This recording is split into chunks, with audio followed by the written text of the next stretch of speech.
नमस्कार, कैसे हैं आप सब? आशा करती हूँ सब बहुत अच्छे होंगे, खुश होंगे।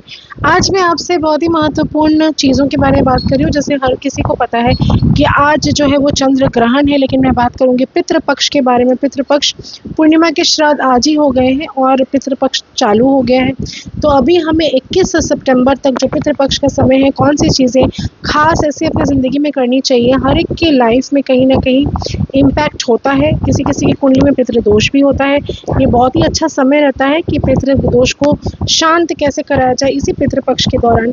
किसी-किसी क्या होता है कि आपके कुंडली में ही पितृदोष पहले से उपस्थित नहीं है, लेकिन सडनली कुछ चेंजेस ऐसे आपकी लाइफ में आए हैं, उसके बाद से आपको ऐसा लगता है कि काम आपके रुक रहे, अटक रहे, आपके काम पूरे नहीं हो रहे, लगातार कोशिश करने के बावजूद भी रिजल्ट्स नहीं आ रहे हैं। अगर आपको लगता है कि आपका लाइफ पूरा स्टक हो गया है, कुछ न कुछ अघटन आपकी ज़िंदगी में घटता ही चला जा रहा है, हेल्थ डिटोरिएट होता ही चला जा रहा है, पैसे फालतू के खर्च होते ही चले जा रहे हैं, इस तरह की चीज़ें अगर लाइफ में आ रही हैं और कहीं भी रुक नहीं रही है, यानी कंटिन्यू आपको फेस करना ही करना पड़ रहा है हर एक समस्या का, तो समझ लीजिए कहीं न कहीं पितृदोष आपकी कुंडली में है। कन्या कहाँ बैठा हुआ है, कन्या की राशि घर में कहाँ से क्या बैठा है, उसकी स्थिति आपको देखनी पड़ती है आपके कुंडली प्रेडिक्शन के द्वारा, या फिर आपको समझ लेना है कि ये सिम्पटम होते हैं पितृदोष के। तो ये जो समय है, कौन से ऐसे उपाय करने चाहिए आपको, और जिनका पितृदोष नहीं भी है तो वो अपने पितरों को किस तरह से प्रसन्न कर सकते हैं। पितरों का आशीर्वाद, पितरों को सबसे पहला स्थान दिया गया है हमारी ज़िंदगी में, उसके बाद आते हैं भगवान सेकंड नंबर पर।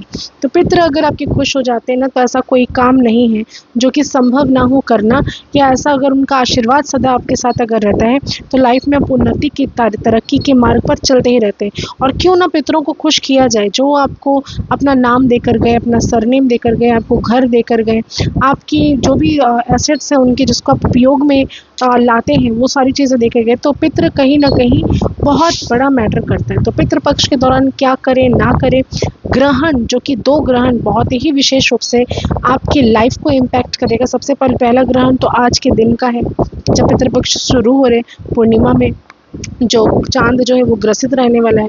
अब इसके बाद जब पितृपक्ष खत्म होगा ना, 21 तारीख को फिर एक अमावस्या पर भी ग्रहण आपका लगने जा रहा है। तो आप इस चीज़ को समझ लीजिए कि ये 2 डेट्स जो है बहुत ज़्यादा इम्पॉर्टेंट होते हैं, और इन दिनों में आपको कुछ चीज़ों का ये जो दौरान, ये जो पितृपक्ष का जो टाइम है, बहुत शक्तिशाली, बहुत पावरफुल, बहुत ही खूबसूरत समय है। तो क्या करें, क्या ना करें, चलिए बात करते हैं। इसके पहले एक छोटा-सा विनम्र निवेदन, अगर आपने अभी तक मेरे और आपके दोनों के यूट्यूब चैनल एस्ट्रो पूर्णिमा को लाइक, शेयर, सब्सक्राइब नहीं किया तो ज़रूर करें, ज़्यादा से ज़्यादा लोगों तक पहुँचाएँ। तो चलिए बात करते हैं कि कैसे क्या आपको करना चाहिए। आज के दिन का जो महत्वपूर्ण दान है, आप सभी को बता दूं, कि चंद्र अगर ग्रसित है तो आपको चावल का दान ज़रूर करना चाहिए। अगर आपको ऐसा लगता है कि आपके काम में बहुत ज़्यादा डिलेज आ रहे हैं तो कहीं ना कहीं शनि पीड़ित हो सकता है, तो इसके लिए आपको चाय पत्ती का भी डोनेशन करना है लेफ्ट ईयर से, यानी कि 7 बार आपको या 8 बार आपको एंटी क्लॉकवाइज घुमाना है, अपने सर से अपनी परेशानियाँ दूर हो जाए ऐसा कहते हुए आप किसी भी मेड को या हाउस हेल्प को या जो लेबर क्लास के लोग हैं उनको आप डोनेट कर सकते हैं। दूसरा चीज़, चावल का दान आपके चंद्रमा को मजबूत बनाता है।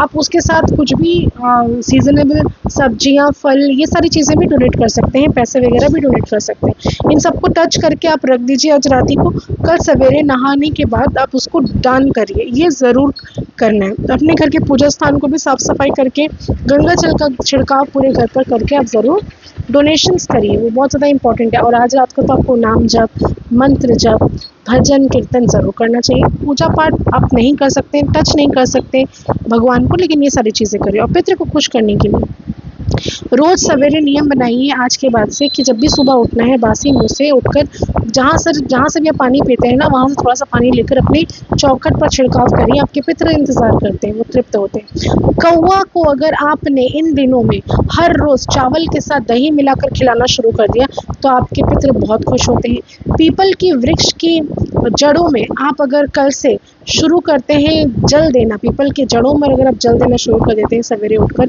नहा धोकर, तो आपके पितृ खुश होते हैं। आप अगर हर रोज़ गाय को गुड़ के साथ रोटी खिलाना शुरू कर देते हैं आज से, तो आपके पितृ खुश होते हैं।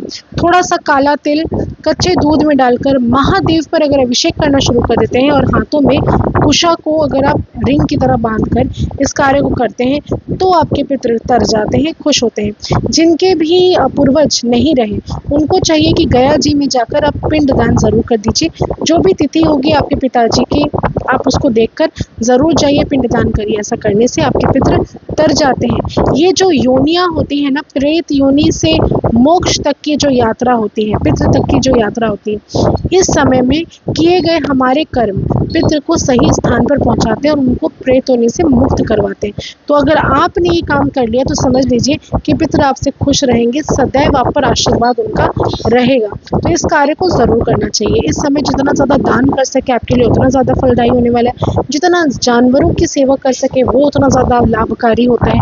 जितना हो सके दूसरों का परोपकार करिए, किसी के एडुकेशन में खर्च कर दीजिए, किसी के मेडिसिन में खर्च कर दीजिए, किसी को कोई दान कर दीजिए। ये अगर आप करना शुरू कर देते हैं ना, तो यकीन मानिए आपकी लाइफ से परेशानियां हमेशा के लिए ख़त्म हो जाएगी। और पितृ अगर खुश हो गए तो ज़िंदगी में तमाम तरह की चीज़ें आपकी लाइफ में अच्छा घटित होना शुरू हो जाएगा। आशा करती हूँ मेरे वीडियोस पसंद आ रहे होंगे। ज़्यादा से ज़्यादा लाइक करिए, शेयर करिए, कमेंट में हर हर महादेव ज़रूर लिखिए। धन्यवाद।